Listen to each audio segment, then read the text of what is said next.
વાસીઓએ પોતાના સ્વાસ્થ્યની સંભાળ જાતે જ રાખવી પડશે, કારણ કે જૂનાગઢ મહાનગરપાલિકા ફૂડ વિભાગના અધિકારીઓ તાલીમમાં છે. શહેરની દુકાનો અને હોટેલમાં અખાદ્ય ચીજ વસ્તુઓનું વેચાણ છતાં મનપા હાથ પર હાથ રાખીને બેસી રહી છે.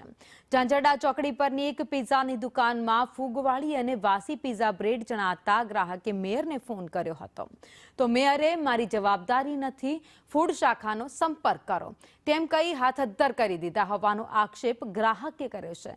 ત્યારે મનપાની લાલિયાવાડીને લઈ શહેરીજનોમાં ભારે રોષ જોવા મળ્યો. આજે જોઈએ કે એક પણ જથ્થો કે સેમ્પલ ક્યાંય પણ લીધેલા નથી, ક્યાંય ચેકિંગ નથી કરેલું કે ક્યાંય પણ એવું જાણવા નથી મળ્યું કે ફૂડ શાખાએ ચેકિંગ કર્યું. એટલે આ બાબત ખૂબ જ ગંભીર છે.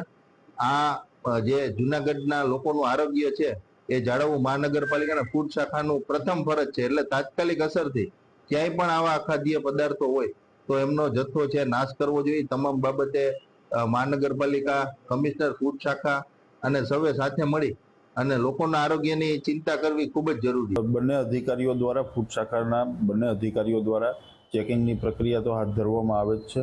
આ ચેકિંગ પ્રક્રિયામાં ફૂડ શાખાના વિવિધ પેરામીટર્સ પણ ચેક કરવામાં આવે છે, પરંતુ ટેસ્ટિંગ હાલ આપણે કરી શકતા નથી. આજે ટૂંક સમયમાં જ એમની ટ્રેનિંગ પ્રક્રિયા પૂર્ણ થયા બાદ ટેસ્ટિંગ પણ જૂનાગઢ મહાનગરપાલિકા દ્વારા કરવામાં આવશે. જૂનાગઢ મહાનગરપાલિકાના પદાધિકારીઓ પાસે, અધિકારીઓ પાસે, કોઈ કોર્પોરેટર પાસે આની ફરિયાદ આવે છે તો અમે ફૂડ શાખામાં ફરિયાદને ટ્રાન્સફર કરીએ છીએ.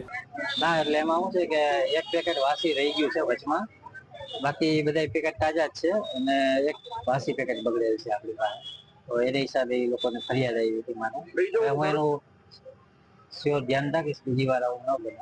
વાસી પેકેટ હોવાનું કારણ હવે એ વચમાં રહી ગયું હિસાબે જાજો 6-8 પેકેટ હોય એમાં રહી ગયું આગળ પાછળ કરવાનું.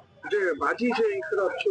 ના, ભાજી કોઈ ખરાબ નથી, ભાજી રેગ્યુલર જ છે. અમે રોજે રોજ બનાવીએ. ક્યારે બનાવેલી? સવારમાં બનાવીએ એટલે પછી અત્યારે રેગ્યુલર જ છે. ચાખી જુઓ તમે, કોઈ જાતનું એમાં કઈ બગડેલ નથી કોઈ વસ્તુ. પિઝાના રોટલા છે એ ઉપરથી જ ખરાબ આવે છે કે? ના, એટલે આ વખતે આવ્યા હોય પણ એક આજનું કાલનું પેકેટ રહી ગયું હોય ને એમાં એ બગડી ગયું હોય અને વચમાં પડ્યું હોય.